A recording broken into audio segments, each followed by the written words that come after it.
Hello, people of the internet. We are here with week one. I think this is the first match as well, isn't it, Gold? First match of TBL Season 12. We did have the recap of the draft over the weekend, so anyone who wanted to check that out, the VOD should still be there.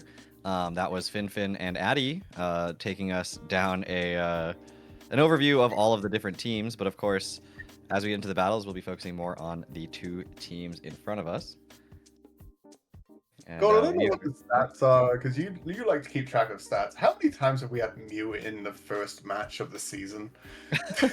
You know, that I have not tracked. This is at least the third that I'm aware of. Interesting. That's actually a fascinating stat. I have not tracked like when people have battled specifically during the week. Well, I could tell you how many times Mew's been drafted, but I can't necessarily tell you like how many times it has kicked off the season specifically. I've been at least like co-host of the first match of the season. Gotta be what, 4 times now, and four times across This the is seasons like that I've commentated. opening day starter. We get Alice. Yeah, we always seem to have Mew. And I don't. Is that a toxicity? It sure is. Let's not just jump around. Let's talk about the teams in their entirety. So, on the left of your screen, you're going to be seeing the Pallet Town Paladins. That's coached by FinFin. FinFin stepping up this year as a co-commissioner of the TBL this season. So really appreciate him contributing and helping out there. But his team is going to be the Kilowattrel, Ambipom, Iron Treads, Mew, Annihilate, Glimora, Gyarados, Florges, Alamomola, and Incineroar. Now, of course, based on this particular graphic, the teams are sorted by speed, not by draft pick. So bear that in mind. It's not the order that they were taken, it's the order of the speed. But Kilowattrel, Ambipom, and Gyarados are the Terra captains. Over on, I believe that's WreckItMike's. Yes. We've got the Excadrill, Diancie. I'm blanking on the Firestarter's name. Decidueye, Melodic, Latios. I've got this screen really small. Urshifu, Toxtricity, and not Hippopotas, Hippowdon. You could read it. The names are written down in the middle there. That'll make it so much easier. Yeah, the screen's really small for me because I've got the sets open on this side. Additionally, yeah, Mike has torn T. But yeah, as Alice alluded to there, this season, for the first time ever in the TBL, we are requiring that the coaches submit their sets prior to the match itself to the commentary team, so we can actually give you guys better commentary as opposed to, ooh, do they have this, do they not, I don't know, like, we'll see what happens. The other side of it is one side is being live streamed, the other side is not, and people were at times taking advantage of the fact that their side was not being streamed to hide sets or EVs or moves from the opponent, which the opponent could not do because their side was the one with the feed. So in order to equalize all of that, we are requiring that all coaches submit their sets in advance so that we can then post them after the battle to both coaches so that they are shared information and everyone gets the same amount of information, regardless of whether you are the one whose feed we're watching or you're not. So when we used to have the LAN situation, which was its own problem, but it had spectator mode, this wasn't a concern because everyone's sets were hidden. But now, unfortunately, we are watching from one perspective. So one person's sets were just visible and the other person's are just completely hidden, and that just didn't seem balanced. So that was why we decided to go ahead and implement that. But in terms of this battle specifically, we can talk a little bit about the teams here, but it's each player's first battle with these teams. So always going to be a little bit of growing pains, a little bit of figuring it out, and sort of seeing what sticks and what works for you as a coach. Reminder as well. Sorry, Alice, I'm just talking a lot. This is a free Terra, no Terra preview league. So the coaches do not know anything about the Terra possibilities of the other team, or they know the possibilities. They know which 2 or 3 Pokemon can Terra, but you are not required to disclose any information about your Terra type before the battle starts. So as we're talking about the teams, I don't have them like directly on screen yet. So I'm going to talk about them without knowing the sets, and then obviously once we get into the battle itself, we will know the exact sets themselves. But yeah, Alice, I just said a lot of words, so why don't you go ahead and start talking if you want to about the teams, the matchup. I'm just gonna get the screen larger so I can actually see the things now on screen. Yeah, I was just like messing with the because I've got it split screen, so I could actually see both the sets and the live feed. Well, I think for this matchup, we've got some very interesting decisions to be made by both coaches here. So I think the first decision I'm noticing is there is a Glimora on the Paladins side, and there is only one poison type that is typically special on the Victini side. But what's interesting about toxicity is depending on the form you choose, you can actually go physical or special. You just normally see special because of Boom Burst. But Yeah, I think and I mean, it does get shift gear, so that's also another, reason that you could. Victinis, I would be very much looking at shift gear if I was to bring the toxicity at all. And at the Paladin side, Glimora looks really open here. Like the only poison type being walled by literally most of that team is quite interesting. And also, I kind of like Intimidate Gyarados over Moxie.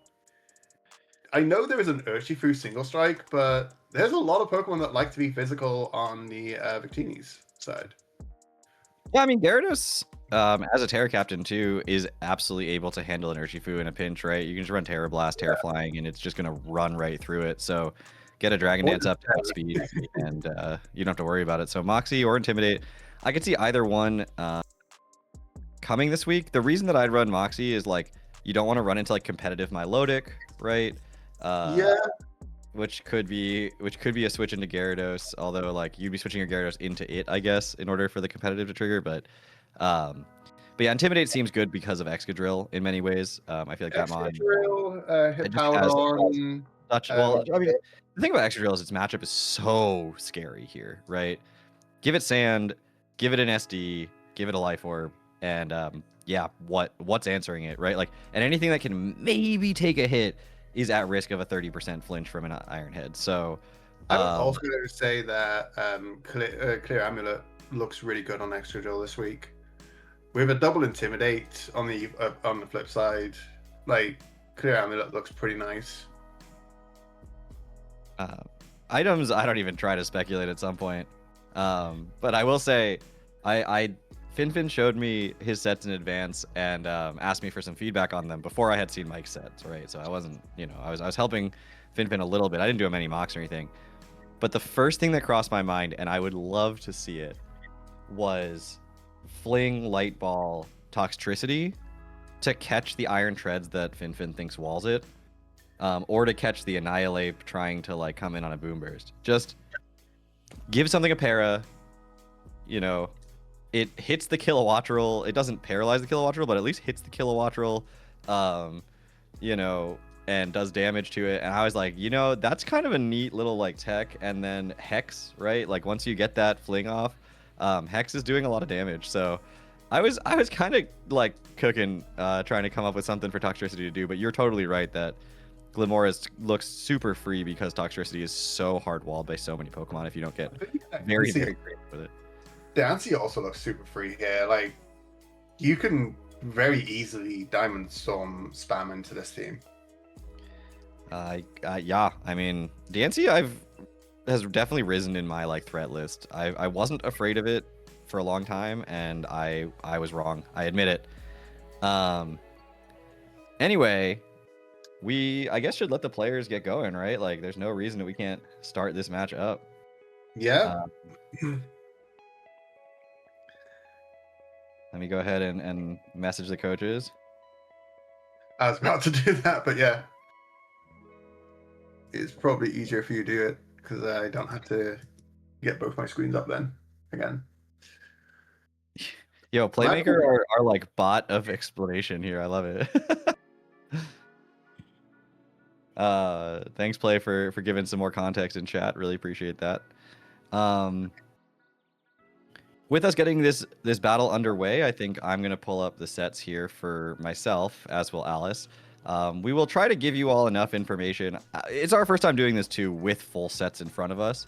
So we'll try to give you all enough information without overwhelming you by just like telling you exactly what the sets are at all I've times. just looked at the Terra type on the Tornadus.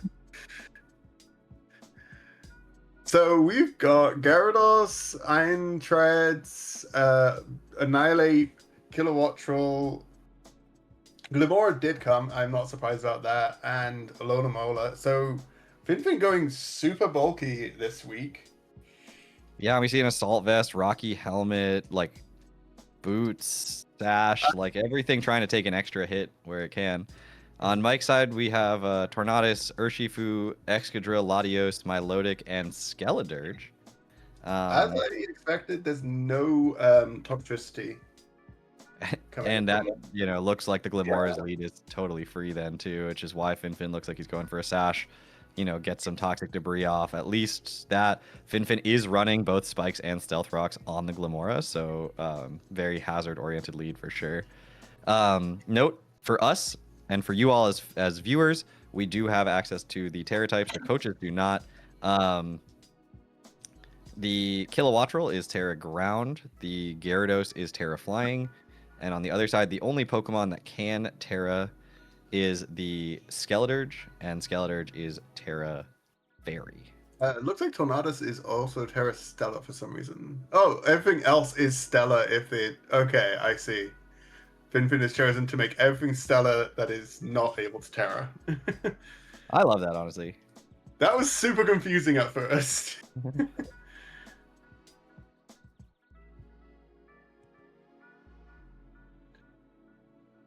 That lead is not surprising in the slightest to me. No, Excadrill's got just such a good matchup, and we didn't see the Hippowdon, so it's not Sand Excadrill. No, it is Mold Breaker, which will, I believe, stop it from triggering the toxic debris, if I'm remembering correctly. I actually don't know. It doesn't, in my brain, feel like it should stop it.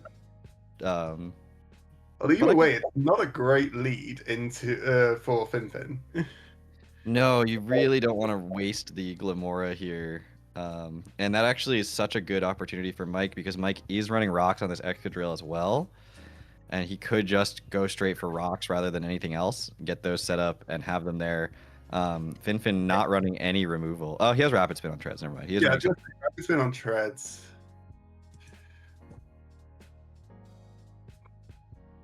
So now Gyarados feels good here, but at the same time, it does kind of feel almost free if there is a Scarfer on Mike's side, which I can actually look at that. Yeah, that is a Scarf Latios, which I think can just come in straight away. Opting instead to go for the Milotic, which probably tells us that this is going to be a Flame Orb, but it's not actually Flame Orb. Now, see, we know. Now it's so weird to have it in front of us. Have that information, like, I would be looking at this and thinking this is a clear sign of a Flame Orb, but it's not. Yeah, I know. We speculate so much when we do these things, and it's so ingrained in us after 11 seasons. I mean, I'm gonna have to get used to open team sheets. It's almost VGC like, that you have the open team sheets. I'm kind of surprised you didn't choose for them to go for the open team sheet instead, for like the commentators and allowing us to actually see the IVs and EVs. I mean, we do. They're on the Pokepaste for us. Yeah, as I'm saying, like, we can see the IVs and EVs, but if you're doing it like team sheet, we would still have to speculate on the investment. The investments and stuff. I mean, I think just sending a Pokepaste is the easiest, more than anything else. Well, they made it easier actually on Showdown. You can actually select the team sheet as an option for Pokepaste. Oh, sick! I didn't know that. But I do think it's reasonable to have that in Draft League. There's so much going on. This is interesting. Skeledirge coming in hard on Gyarados. Now, of course, Skeledirge is a Terror Captain. FinFin gonna have to be wary of that, as well as having Unaware, so the Dragon Dance not going to help FinFin at all. And if you're gonna bring in Skeledirge, what Terra type do we think FinFin is most afraid of here? I mean, if I was FinFin, I would be considering Terra Electric. Yeah, I think Terra Electric or even Terra Water just for defensive utility.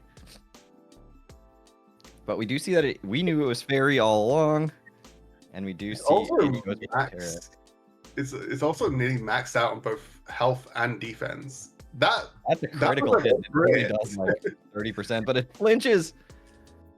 FinFin with the early hacks in this battle. The crit flinch here. I don't think that matters like massively. I think that Mike might have been going for no low voice there, trying to catch a greedy second Dragon Dance. I could have been going for Willow, and I think Willow would have mattered. Yes, Willow could have mattered, yeah. And it does have slack off, so you know the opportunity is there to get back to full HP. So the damage may not matter that much, but the Will-O-Wisp not hitting the Gyarados certainly could. We did see that was a crit as well, so it definitely eats another waterfall. Yeah, I don't know if I would expect a slack off here or a Willow again. Just goes for the slack off. Yeah, that's a completely reasonable play in my opinion, to try to keep this thing healthy to check the Gyarados. I think it's also a good play because you're not risking another crit / flinch scenario. FinFin now going to be able to set up the Stealth Rock though, as the Skeledirge is gonna switch out and go into. I'm not even gonna try to say that name. I mean, this is definitely a rapid spin coming out here, and that's going to be something that FinFin's going to have to navigate. Like, this thing's going to be faster than pretty much, I think, this entire team. Maybe not the kilowatt roll, it depends. No, this thing's so super fast. Mike's sets say this is 240 speed with a jolly nature. This thing has yeah, that'll outspeed a kilowatt roll.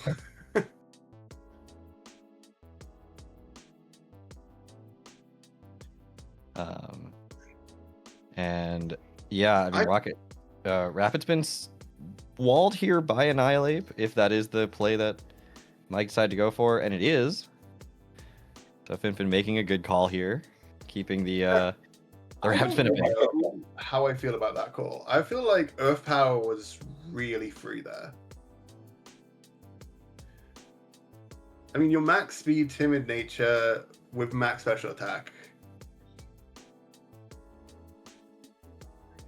Sash is broken.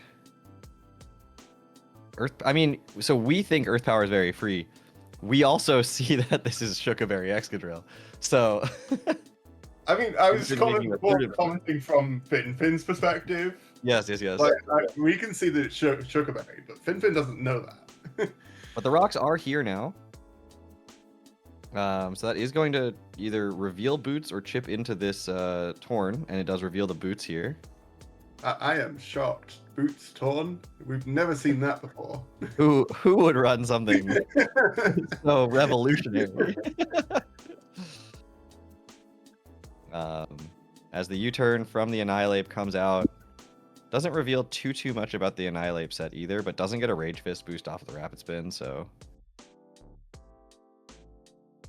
I mean, Iron Tread's coming in here just screams, I'm going to Volt Switch. So I think Rapid Spin's free, right? Because Skeledirge has Terrid, so if FinFin's trying to get rid of the rocks, this is actually a pretty free chance to do it. Obviously, Torn has access to both Heat Wave and Knockoff to punish this a little bit, but it at least gets rid of the. That did a lot of damage. That did. Ironically, that did a lot of damage. Also, I stopped halfway through everybody. I apologize for doing that. I mean, this is max attack Iron Treads rather than special attack. Sure. I don't. It's just like a Rapid Spin, you know? My brain is like, that should just do chip damage, and then it does like 20%, and I'm always surprised. Do you knock off here to get rid of the boots? It also I think covers. knockoff is pretty free, right? Because the heat wave really doesn't 2 a KO. It covers for the Excadrill coming in as well, and I'm just trying to think what else might want to come in on this treads.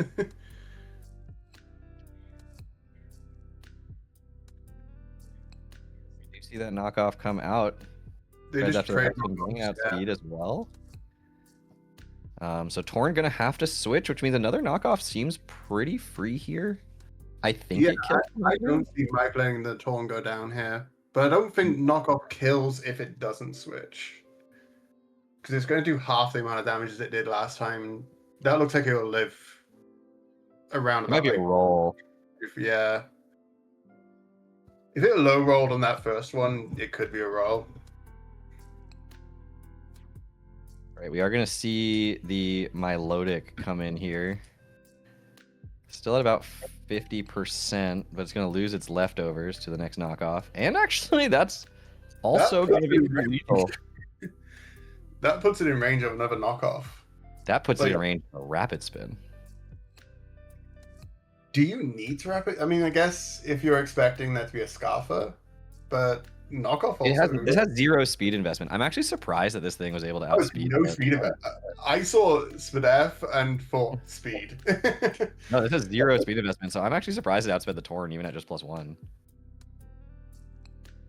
I mean, you know, Iron Treads is pretty fast by default, but yeah, second rapid spin is just going to guarantee that it's going to outspeed, you know, a Scarf, whatever. With 0 speed investment, it very well could have not outsped Scarf Urshi or Scarf Latios. What would come in here? I mean, I guess Skeletorch could come in here, but you don't want to. Only if you're feeling very confident this doesn't have Iron Head. I mean, I guess it lives one, but like, you already got flinched once. Yeah.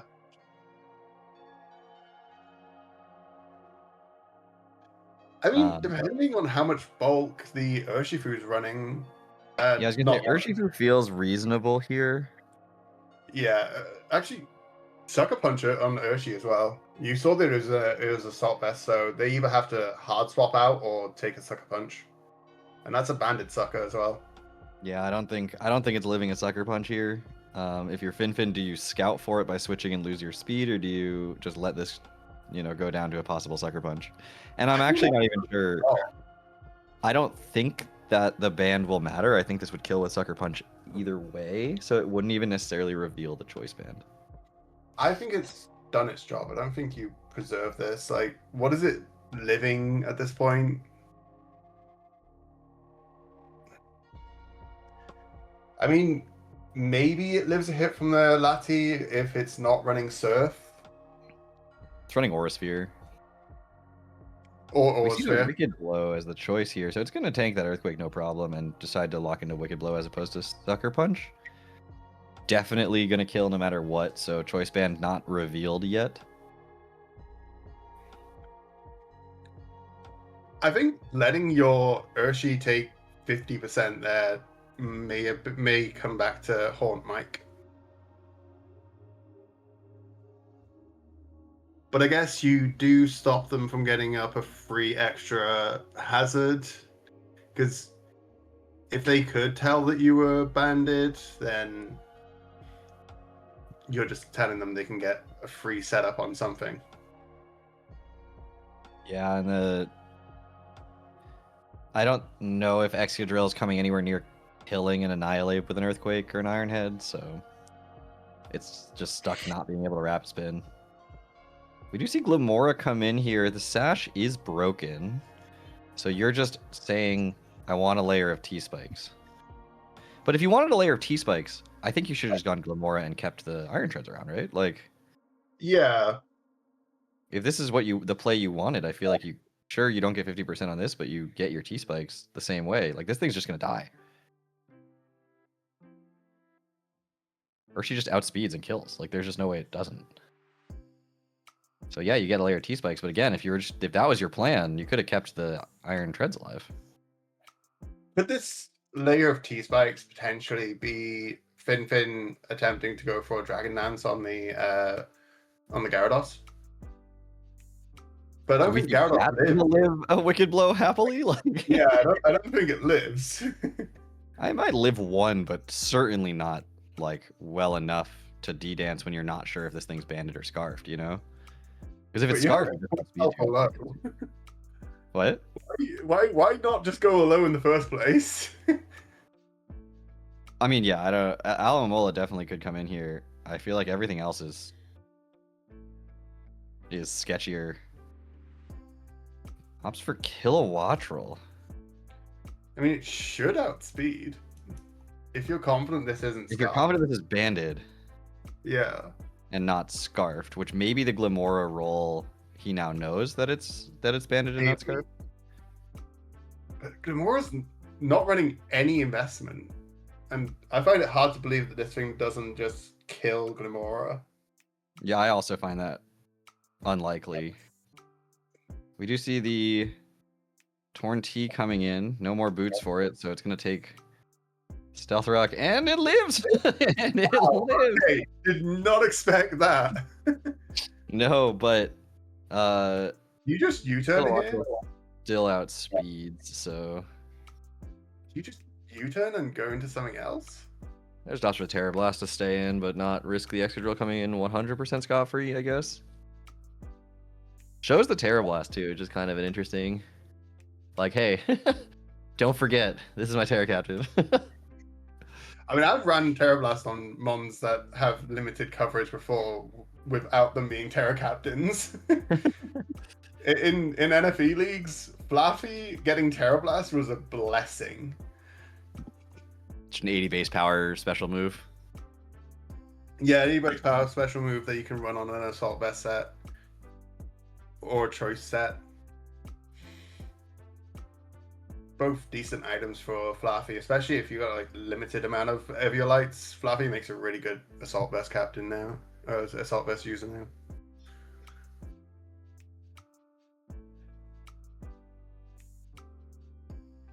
I'm sure Mike did not forget the Kilowattrel Katera either, for the record. Yeah. I think this is possibly a trap. Like, I think Mike doesn't go for Rapid Spin here. I agree, but if I'm FinFin, do I Terra Ground right now and go for a Terra Blast on the Excadrill? I mean, the answer is no, apparently, because FinFin is already locked in. Apparently no. I would be highly tempted. I know. It feels like that was a very quick move, like acknowledgement of I will not do that for what I thought would be a harder decision. You know? Yeah, I feel like this is a bluff, and FinFin's just playing into it. I agree. I think very well it could just be Stealth Rock again. I could see that, yeah. Because it would also bait the Kilowattrel into Terraing, right? Well, I think Stealth Rock is even freer here now than it was before because, like, both of your potential removal options are gone. Yeah. They just go Rapid Spin. Wow. Get it right again. So, screw us for having all the information. We clearly don't know anything. I mean, I'm very surprised Mike didn't call that. Yeah, I'm legitimately surprised that wasn't a Stealth Rock. I mean, you can just go straight into your Skeledirge. I keep forgetting this thing's name. I'm just going to call it Crocodile from now on. As the close combat's not going to do anything, and FinFin is sharp, so now momentum has gone right back over to Mike with that close combat choice. Do you just Alluring Voice here? Because, like, unless you know that this thing's scarfed, Alluring Voice catches off any bulk up sets. Yeah. It also hits neutrally into everything. It does feel like Torch Song is also kind of free though. I mean, if you're physically defensive, so you'd be going to +1, and one of the two special attackers can swap in. I also, yeah, but like Alamola's physical defense or special defense is like not as good as his physical defense, right? Or vice versa. One of the two is really good and one of the two is terrible. I cannot remember which one. I would have used the HP was high, and then the other two were just The insane. HP is absurd. But a missed Will-O-Wisp instead. That was a move we didn't talk about, but I definitely thought was reasonable for Skeleturge. Kind of a middle ground play between trying to alluring voice and catch a to anything else. Maybe matters a little bit. Obviously, this thing has flip turn, so physical damage does exist on it, and passive chip is nice. But as we look at the set, I mean, I'm looking at a Wish, Healing Wish, Alamola, so I'm not sure Burn was going to be all that relevant. I mean, he just fires off another Will-O-Wisp anyway.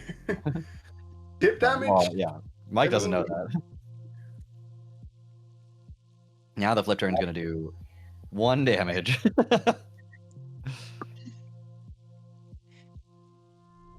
The Alamola still at full HP, obviously, after a generator.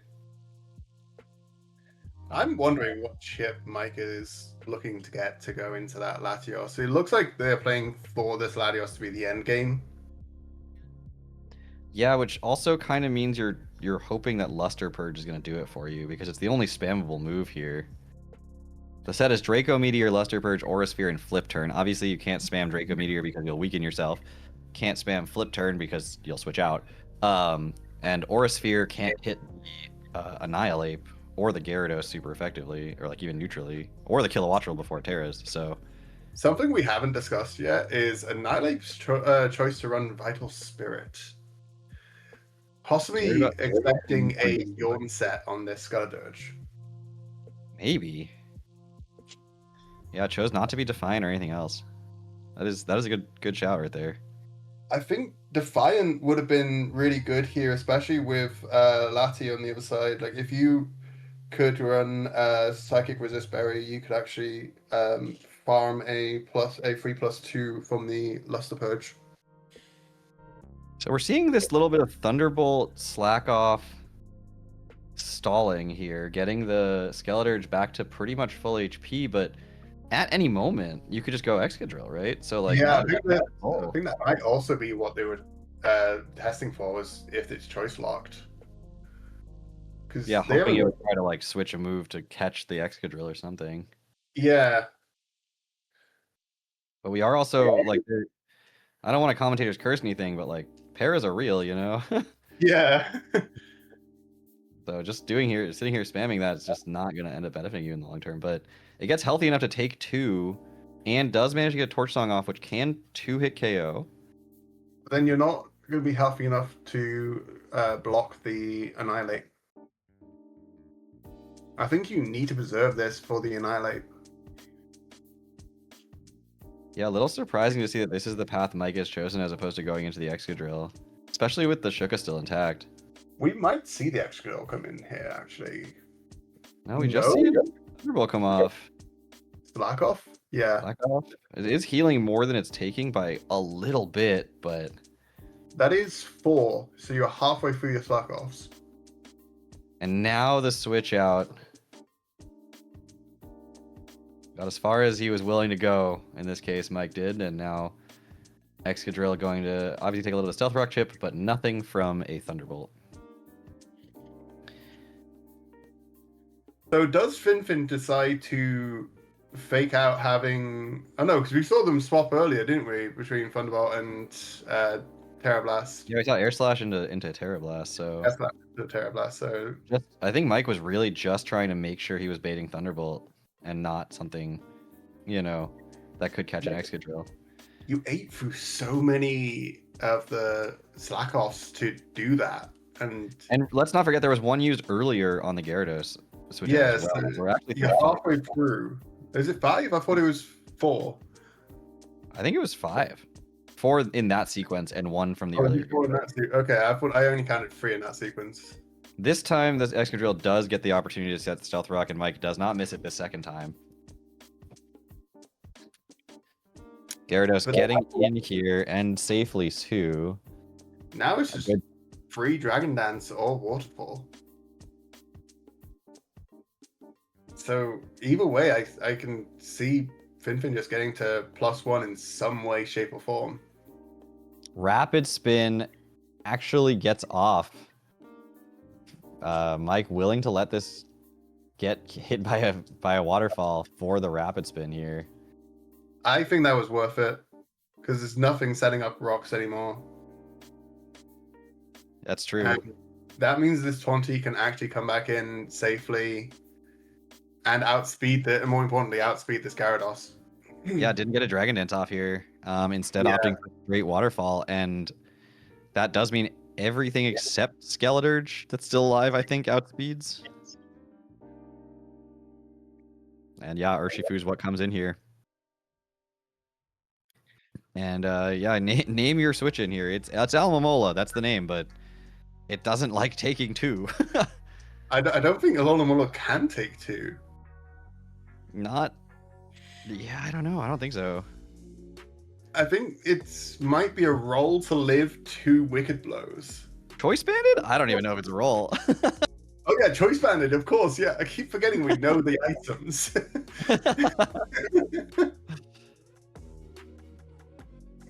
But that is going to be the choice. And it's also Burn. Yeah, no, it was not a roll. This thing is not living 2. And it rocks. Yeah.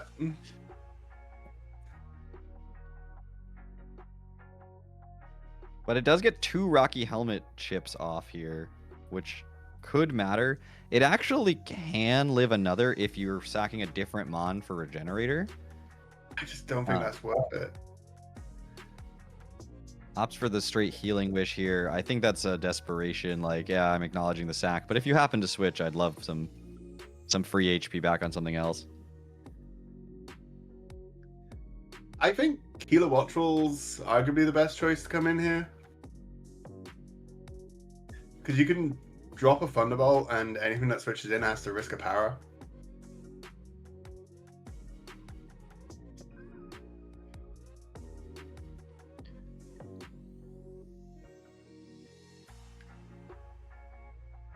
Yeah, I don't think there's any other click here other than Thunderbolt.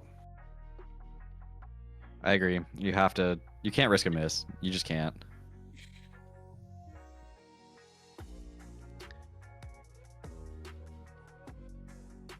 Is this the time now for Lati? Like, Lati just cleans up here, doesn't it? Yeah. I think WreckItMike agrees. That was what it seems like he was waiting for. Yeah, I think they were waiting for the Alola to go down.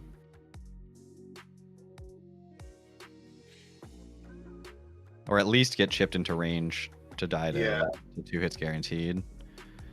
Now, we know that there's a Scarf on this Annihilate, and I don't think Mike knows.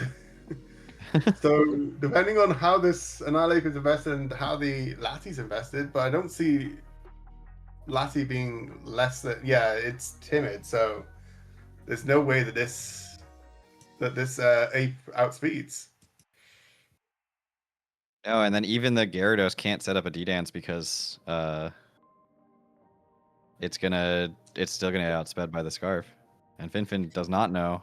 Does it live 1?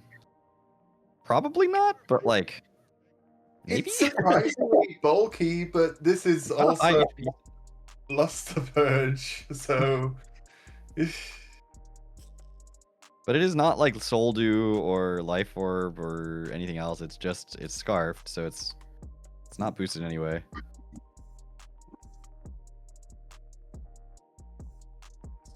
Switches out. Doesn't believe that it can get the guaranteed kill here.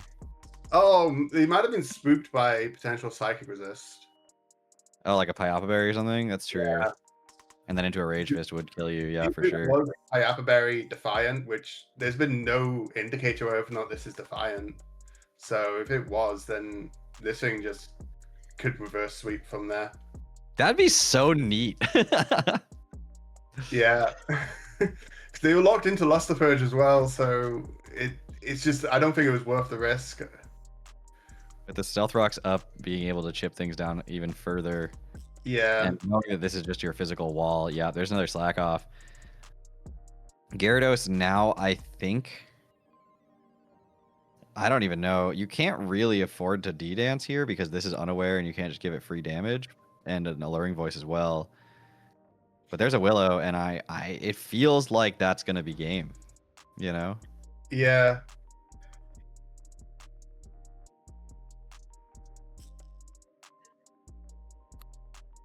Did my Melodic go down at any point, or is it still alive? My Melodic went down, right? I think the melodic went down. Yeah. Do you remember what killed it? Oh, that was Iron Treads. Iron Treads killed Torn and Milotic, or just Milotic? Something else killed Torn? I don't know what killed the Torn. I don't remember. Why do I feel like it was Gyarados? But I don't actually know for sure. I'm blanking on what killed the Torn.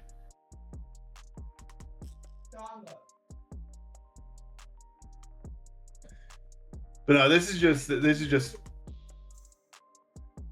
think this is just a win here now. Did Gyarados just die to burn? I was looking away at the trying to take stats.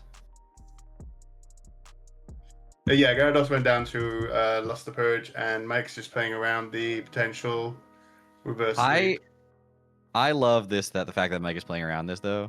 Like, yeah, this is so smart. It's so hard to play around something like this. It's better to play it safe. Kilowatt will kill Torn with you. Thank you, Playmaker. And we do see that the Rage Fist is going to come out a few times. Willow is going to miss here. Just like 12 more of those and you'll be in good shape. I mean, you just slack off here though. Yeah, and then that's why it's like 12 more Will-O-Wisps that you can yeah afford to miss. Rage Fist never getting boosted at any point this game. Like, ironically, annihilates immunity to Rapid Spin, coming back to bite FinFin a little bit. Yeah, I still think Annihilate was the right bring here. I just don't know about this, like this set. Like you're locking into Rage Fist. You're counting on taking early hits, but like, yeah, didn't bring it in like you were taking early hits, you know? Because you didn't come in on like the Torch Song or on the, on like a something from a Milotic, like a Flip Turn or something. On the Torn, like trying to catch a Heat Wave, you know? Like those are the kind of hits you have to bring in a Scarf set like this and just be like fine letting it be low health. I think also maybe bringing it in on the Milotic, maybe having this be the one that took out the Milotic might have been better, like especially once you knew it wasn't Marble Scale. I wonder if you could run, like, is Resto Chesto better? For Burn, do you think Skeledirge will be credited with the last kill as it was the mon that was on the field at the time of it. And this fight will get credited as a 2-0 FinFin. We didn't really talk about it at all during the fight at all, but the points definitely FinFin, you know, fighting into a 2-0 is important for the points. FinFin will earn 1 point for that despite the result being a loss. Yeah, sorry, I ran because I did not want to play that stall bullshit anymore. the slack off after the Willow when I'm locked in, it felt really unnecessary there. Mike had been playing an uber safe game at that end game, so. No, I get that. It was more Rage Fist isn't boosted and Luster Purge just kills at that point. You know I'm choice locked, and after the burn you get another slack off. It felt really unnecessary. I'm not saying it was like toxic or anything. I'm just saying I did not want to play through that, and so I just left because it was over. Understandable, but hey, I mean, again, like coming out of this, picking up a point, you know. Oh yeah, no, I think playing it safe was also correct.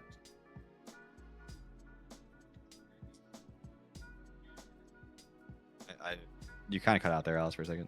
I think playing it safe was also correct. Like I think making sure that you get the win there and you don't boost the Rage Fist. Like you're not taking any chances on Rage Fist getting boosted and suddenly doing more than you can recover off. No, I hear FinFin though on the point that like at some point it did feel like you could just attack, especially since we know on our end that the Skeledirge did have a luring voice, so like Terra Fairy Alluring Voice was probably going to guarantee the KO, and even if it didn't, then Latios would kill. And in a league like the TBL, where a 2-0 and a 1-0 are pretty much the same thing, I also hear FinFin on the like, well, just beat me, you know, like, Oh yeah. just finish me off. Again, I'm not since saying it was you have toxic the or win anything like that. That's not what I'm saying. I'm just saying I did not want to play out that end game because after the burn, I'm doing 10%. That's where it just kind of felt like. Also, he knew and I knew that he was scarfed, and Annihilate can't touch Latios, and so the Luster Purge was a guaranteed kill. Yeah. But it was a safer play, so I can't fault it. It was well played. I just did not want to play out that end. That was all that was. I did like how you called every click right though with the Excadrill. That was well played. Yeah, it was just at the time I wanted rocks up. I should have preserved Excadrill just because it was probably the biggest scare threat for the Skeldurge, but the bigger thing for me is not being able to get knockoff on the Skeldurge, because if I could have got rid of Boots, that could have potentially mixed things up again. But Latios being scarfed in the back was an absolute threat. I was surprised that Mike waited so long on the scarf. Oh, it was a beautiful endgame sweeper. Especially since I didn't bring a dark type. It was beautiful. I know. See, if you knock off the boots on the Skeletor, I lose. Yeah. I couldn't get it. I couldn't let it get poisoned. Yeah. When did you know that my ape was choice locked? When you click U-turn. Okay. Then I don't like your end game. That felt really unnecessary because you know I'm not doing more damage, and I just died to the Luster. You don't die to Luster necessarily if you're max HP, and I have ran Annihilate Scarf before a lot because I had drafted it like 3 times in a row on WPF, and a lot of times I just run a ton of bulk on it. Yeah, no, it's more the Skeldurge where I'm doing less than 20. I'm not increasing, and you're just chipping it down. That was more the reason I ran. I just did not want to sit there and just play the stall game. Oh, I wasn't gonna stall. I was out of Slack Ops. I was just gonna Alluring Voice twice, but you just like left. So no big deal. I mean, I get it. I'm sorry. But, No. I don't think it was anything bad. That's just more why I ran. You played it beautifully. Yeah. Got the secured win at the end. Played extremely well. That's just more like I did not want to make it go on longer. I get it. But no, really well done. Lottie in the back was a beautiful bring. I mean, after the horrible start, I was like, oh, the only way I can win this is if I create an endgame where Latios can win in the back. Which, you know, it ended up working out for the most part. But holy cow, that early game was horrible for me. My God, that was horrible. Yeah, it was so bad. I'm a little upset with myself that I didn't go into Alo on the Urshifu with the Wicked Blow.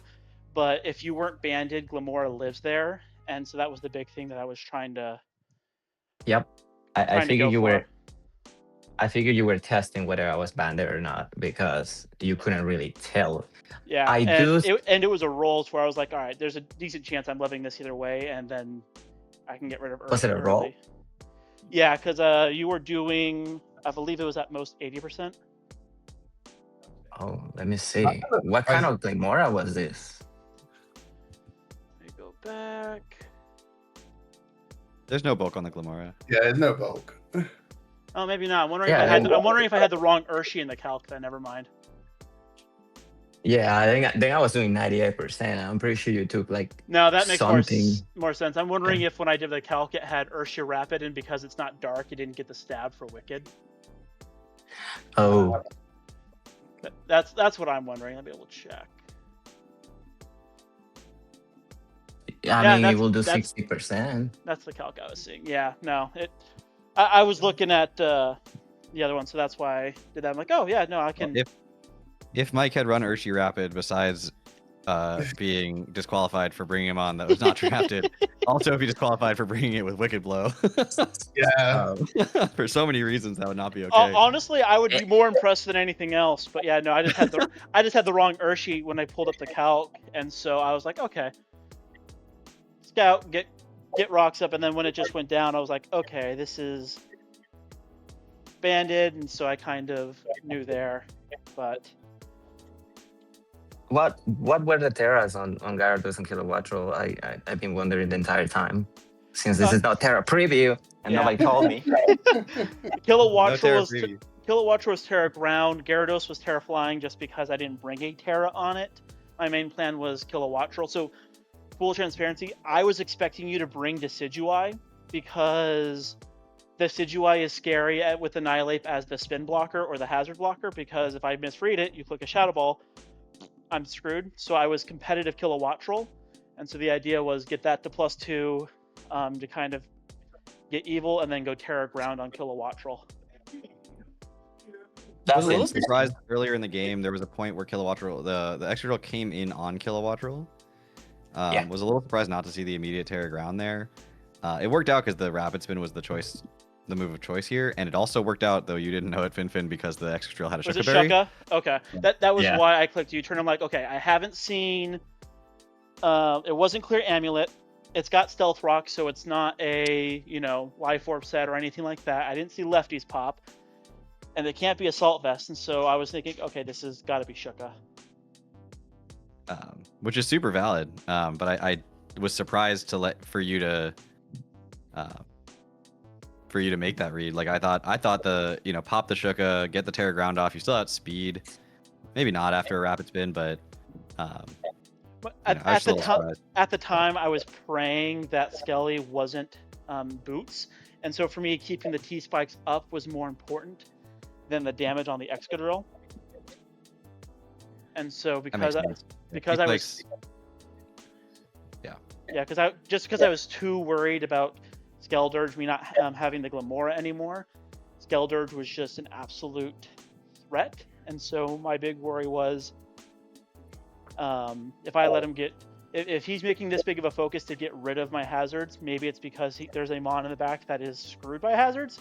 I was hoping it was Skeldurge, and that was kind of my big play towards, like, I need to keep those T spikes up, and then possibly the other thought I had was if I do happen to swap in on, say, an EQ from the Excadrill, boost Rage Fist. Well, moving out of this battle itself, FinFin, congratulations. You are currently the leader of the Violet Conference. Oh, yeah. Doing wonders for now. The numbers, doing the big numbers here. Mike, congratulations on picking up the first win of the season, and coming into season 12, picking up those big 2 points right off the bat. So a huge W for the Virginia Victinis.